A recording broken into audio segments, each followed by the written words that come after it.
Dando sequência então na nossa aula, né? Aqui a aula 6, o verdadeiro tamanho do meu eu.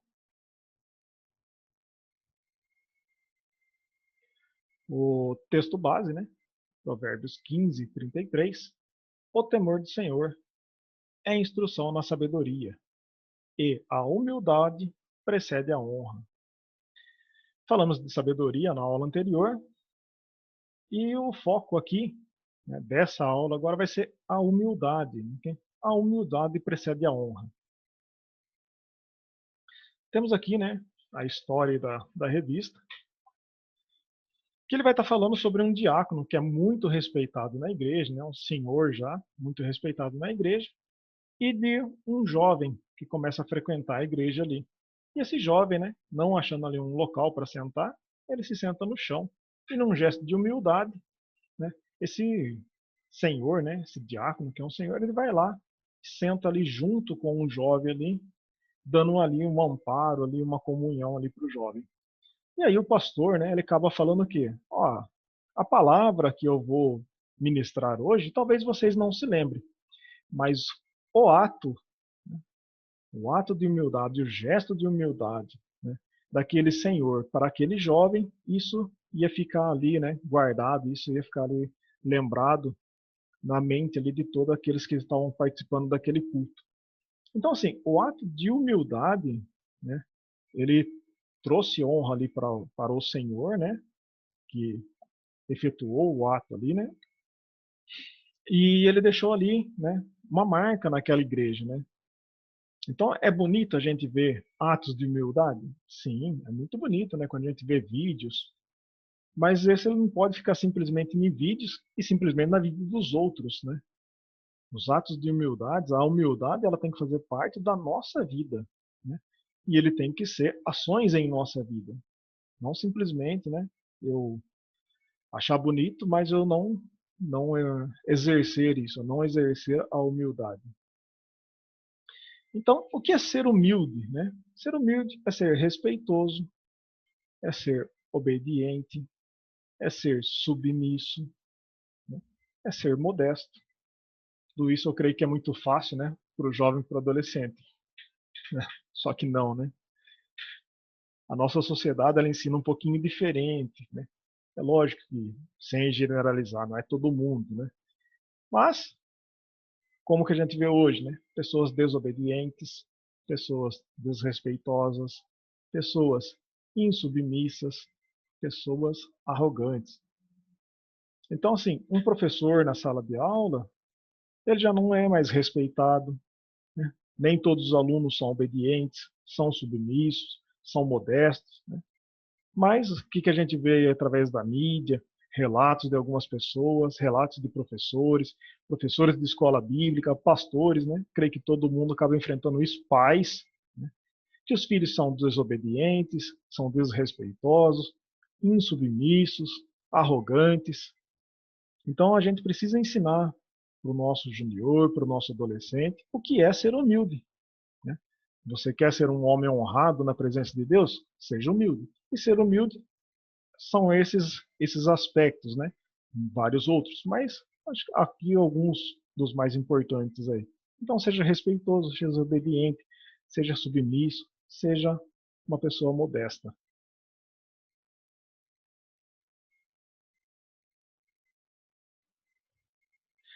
Por que ser humilde?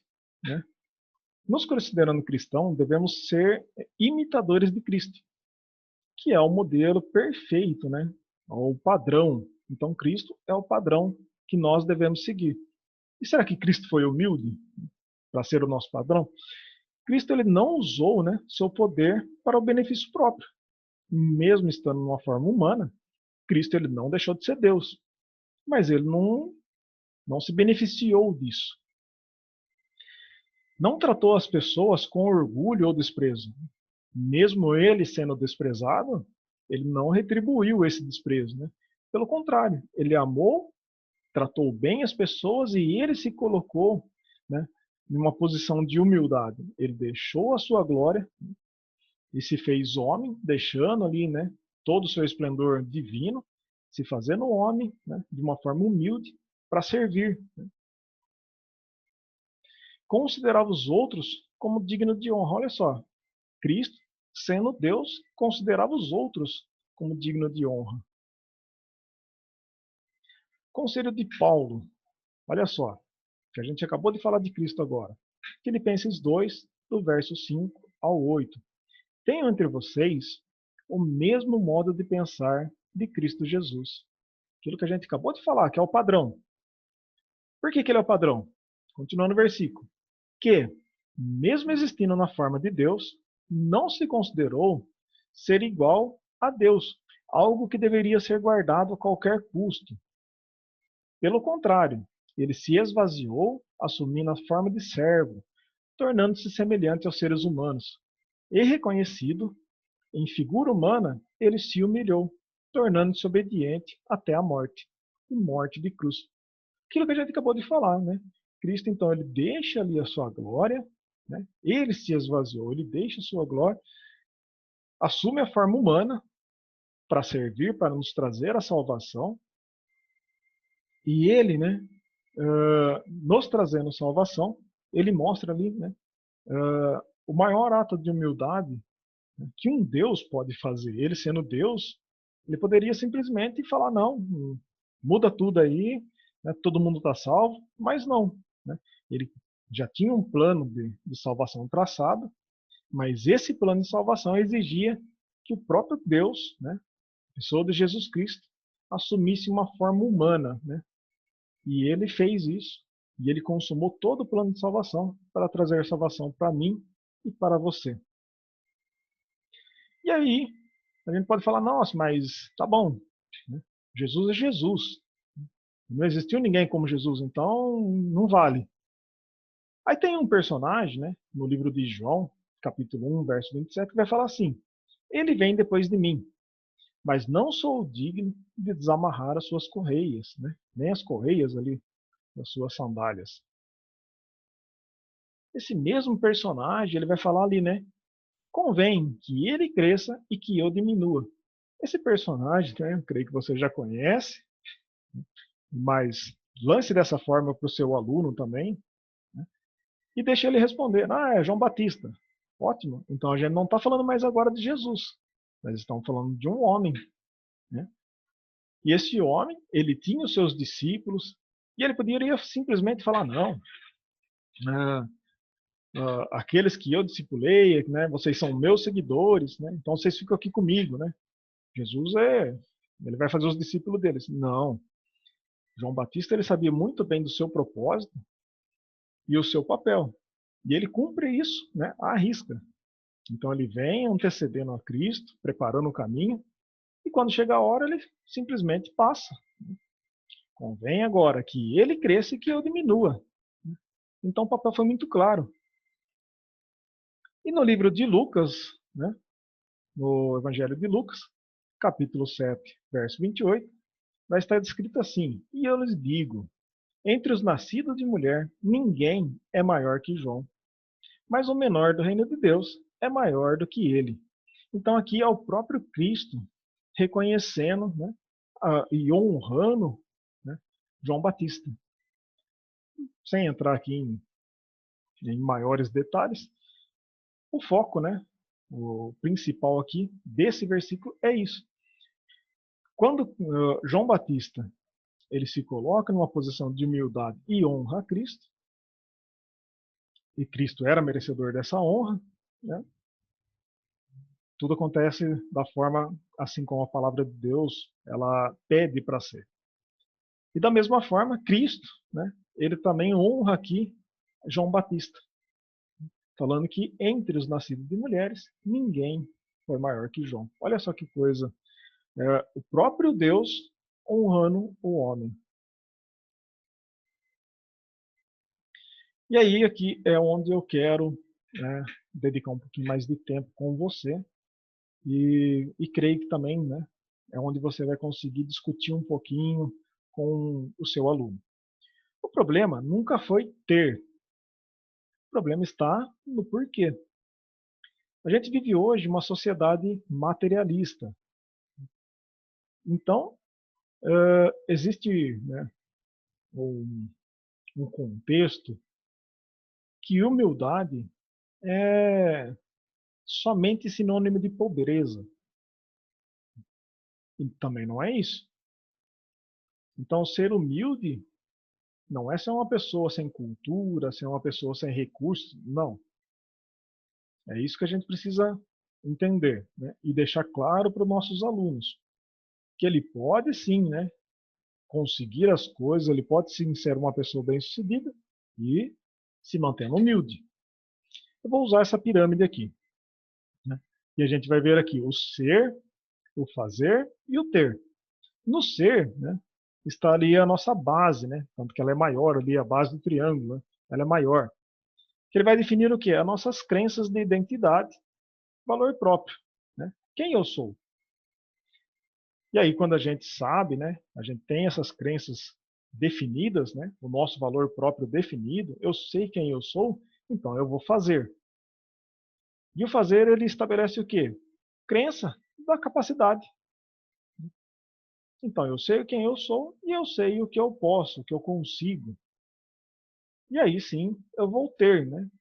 Crença do merecimento. Eu mereço.